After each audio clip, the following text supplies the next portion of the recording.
meditando na palavra de Deus nos dias de hoje. E no dia de hoje eu cheguei até querer fazer um esboço para pregar a palavra de Deus. Mas todas as vezes que eu faço isso, quando eu vou pregar a palavra de Deus, Deus muda a palavra, Deus muda a mensagem, Deus muda a direção daquilo que eu queria fazer. E eu entendo por quê? Porque não é a minha vontade, mas sim a vontade do Senhor. Porque nós não estamos aqui para fazer a nossa própria vontade, e sim a vontade do nosso Senhor e Salvador Jesus Cristo. Porque não foi nós que escolheram a Ele, mas Ele quem escolheu a nós. Aleluia, Ele Deus. disse na tua palavra: não foi vós que me escolheram, mas eu escolhi a vós. E aqui nessa palavra, meus irmãos, a qual nós meditamos na palavra, é uma palavra referente à volta do nosso Senhor e Salvador Jesus Cristo. Aqui não está dizendo, mas em outra palavra, a palavra de Deus nos diz que Ele vai vir num abrir e pescar de olho, quando ninguém espera. Ele disse também em outras palavras, que assim como foi nos dias de Noé, assim será a vinda do nosso Senhor e Salvador Jesus Cristo. O povo comiam, bebiam, casavam e davam-se em casamento, até que o dia que Noé entrou na arca e não foi visto por ninguém, e a porta da arca se fechou. Quando a porta da arca se fechou, ela não se fechou por dentro, a porta da arca se fechou por fora, porque quando começou o dilúvio, as pessoas vinham, batiam na arca: Noé, abra-nos a porta, Noé, porque vamos perecer, vamos morrer afogados, abra, Noé, a porta, pelo amor de Deus, abra a porta. Neste momento as pessoas, eu creio que começaram a lembrar de Deus, e não é diferente, meus amados irmãos e irmãs, nos dias de hoje. Muitas vezes passamos o dia preocupados com os nossos afazeres, preocupados com nossos trabalhos, das diversidades do dia a dia, e muitas vezes esquecemos até mesmo que Deus existe. E de repente, na hora do aperto, na hora do ali sofrer um acidente, quando o Senhor coloca as suas mãos e nos livra, aí a gente fala: Senhor, socorro, pelo amor de Deus, me livre e me guarda. E quantas vezes, meus amados irmãos e irmãs, estamos dentro de nossos lares, muitas vezes desapercebidos. Muitas vezes, quantas vezes isso tem acontecido até mesmo com a minha pessoa. O Espírito Santo toca para nós lermos a palavra do Senhor e nós não lemos.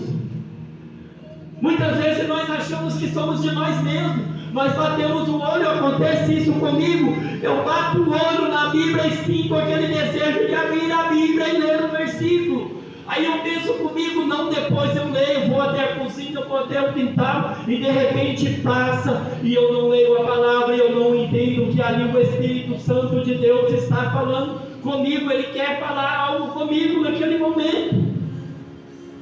Quantas vezes estamos dentro dos nossos lares, o Espírito Santo de Deus toca em nossos corações, dizendo da seguinte maneira: vai orar. E nós não vamos orar. Quando vamos orar, alguém bate no portão, o telefone toca.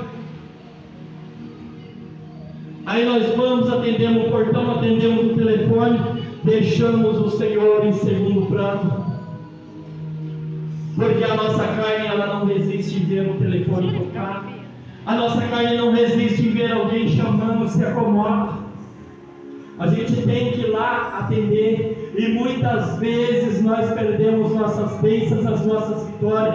Muitas vezes nós deixamos que Deus não fala conosco, nós impedimos Deus de falar com a nossa pessoa por causa dessas consequências, porque é falha nossa. Aí, como eu estava dizendo, de repente eu estou com dor de cabeça, eu estou com dor na perna, eu estou com dor nas costas, eu não vou na igreja, eu estou cansado. Mas aonde está a minha confiança em Deus? Aonde está a minha esperança no nosso Senhor e Salvador Jesus Cristo? Agora um dia Ele nos diz ali em João 14, primeiro: não se turbem os vossos corações, creis em Deus e creis também em mim, porque na casa do meu Pai há muita morada. Se não fosse assim, eu não teria dito: eu vou para o Pai preparar-vos lugar, e quando eu vier, levarei para junto de mim, para que aonde eu esteja, estejais vós também. Aleluia, Jesus. Glória a Deus, aleluia. Glória a Deus Todo-Poderoso, Criador do céu e da terra. E muitas vezes, meus amados irmãos, deixamos de depositar a nossa confiança em Deus. Deixamos de nos examinar as Escrituras, porque o Senhor também nos diz: erra o homem por não examinar as Escrituras e nem conhecer o poder de Deus. Quantas pessoas hoje em dia estão sendo enganadas por um falso evangelho? Naquela situação que ele olha para você, olha para você, olha para você e diz da seguinte maneira: Deus não está preocupado com as suas vestes. Deus não está preocupado com o seu estado de vida, com a sua maneira de falar, não. Ele começa a dizer: Deus só quer o seu coração. Mas lá no livro de Pedro, eu não me lembro o capítulo, não sei se é o capítulo 1 de Pedro 3, o versículo 15. Pedro nos diz da seguinte maneira: que sem santificação, a qual essa ninguém poderá ver a Deus. Então não é só o coração que é santificado, não, porque o coração ele faz parte do corpo. Então nós temos que santificar o nosso corpo, a nossa alma e o nosso espírito. Aleluia, Jesus. Porque não tem como eu me santificar. Glória a Deus, aleluia. E como fica o meu corpo? Como eu vou colocar umas vestes a qual não agrada a Deus, a qual entristece o Espírito Santo de Deus? Não tem como. Porque certa vez, dentro da palavra do Senhor, o Senhor nos diz da seguinte maneira: que quando Ele foi criar o homem na criação, Ele estava ali na criação de Deus, no início ali, no livro de Gênesis capítulo 1, ele diz: façamos o homem a nossa imagem e semelhança. Se nós somos a semelhança de Deus, se Deus fez nós a semelhança dele, como então nós podemos sujar o nosso corpo? Como nós podemos manchar a imagem do nosso Senhor e Salvador Jesus Cristo, a qual está sobre nós? E Jesus muitas vezes está dizendo, Jesus está usando